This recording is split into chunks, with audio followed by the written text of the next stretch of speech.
Habari kubwa ambayo inasambaa katika mitandao ya kijamii hasa huko Instagram na Facebook ni kuhusiana na barua ambayo inadhaniwa kutoka CAS.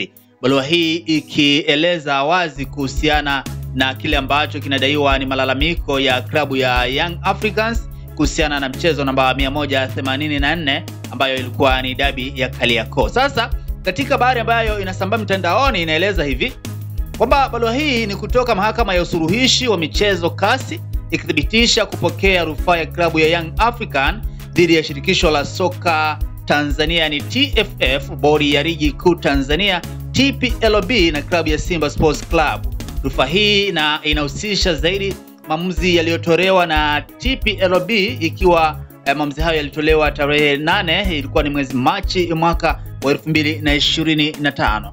Na katika barua hiyo CAS imewajulisha wadau kuhusiana na hatua za kisheria zinazofuata, ikiwa ni pamoja na moja, wasilishaji wa hati za rufaa, yani CAS imeambatanisha nakala ya rufaa na nyaraka muhimu kwa wadau ili waweze kujibu rasmi. Namba 2, wasilishaji wa nyaraka za ushahidi, na hapa Young African inapaswa kuwasilisha ushahidi wa maelezo ya kina kuhusu rufaa yao ndani ya siku 10 baada ya muda wa rufaa kumalizika. Namba 3, utawala wa kesi, hapa ikielezwa kuwa CAS imewaomba wadau kutoa maelezo ya mawakili wao kwa ajili ya mawasiliano rahisi. Pia CAS inataka majibu ya rufaa ndani ya siku 20 baada ya kupokea nyaraka za rufaa.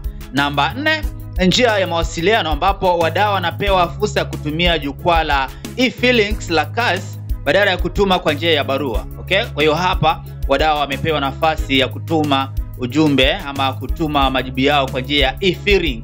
So, namba 5 ni kwamba gharama za kesi. Sasa hapa Young African tayari imelipa ada ya kiasi cha inaitwa CHF 1000 kwa CAS, lakini wadau watatakiwa kulipa gharama za ziada za usuluhishi kama itakavyotakiwa. Namba 6 ni uteuzi wa waamuzi. Young African imependekeza kesi ishughulikiwe na mwamuzi mmoja badala ya jopo la waamuzi.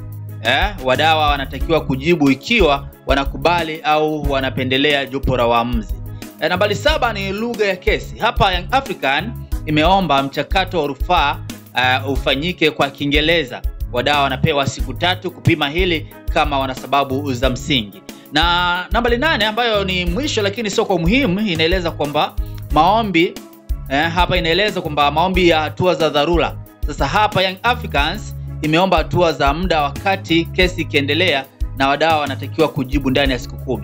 Kwa hiyo hapa nadhani Young African kitu ambacho wanajaribu kukidemonstrate ni kwamba wanataka majibu yao ya haraka ili kuweza kuruhusu taratibu nyingine ziweze kuendelea. Ikikumbukwa kwamba tayari michezo ya ligi kuu bara NBC bado inaendelea. Kwa hiyo Young Africans wanajaribu kusisitiza kuhusiana na hilo, kuhakikisha kwamba kila kitu kinaenda murwa bin sawia. Lakini mbali na hivyo, taarifa hii imepokelewa kwa mtazamo tofauti, ikikumbuka kwamba leo ni tarehe 1 mwezi wa 4 2025, na hii mara nyingi tarehe kama za mosi 4 mosi mwezi wa 4 huwa ni sikukuu ya wajinga. Kwa hiyo inapotokea taarifa kama hizi huwa hazichukuliwi kwa uzito wake. Mara nyingi tumekuwa tukishuhudia taarifa kama hizi zinapokuwa zikisambazwa katika mitandao ya kijamii, mara nyingi zinakuwa hazina uhalisia kwa sababu ya kile ambacho kinadaiwa kwamba ni tarehe 1 mwezi wa 4 sikukuu ya wajinga.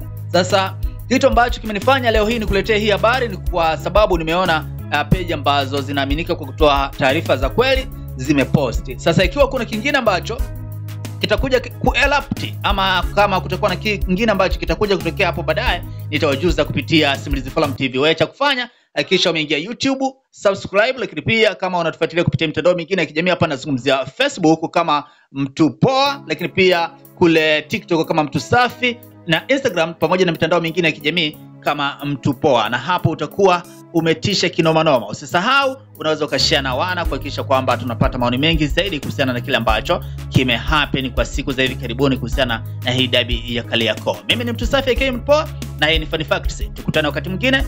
Kwa heri kwa sasa.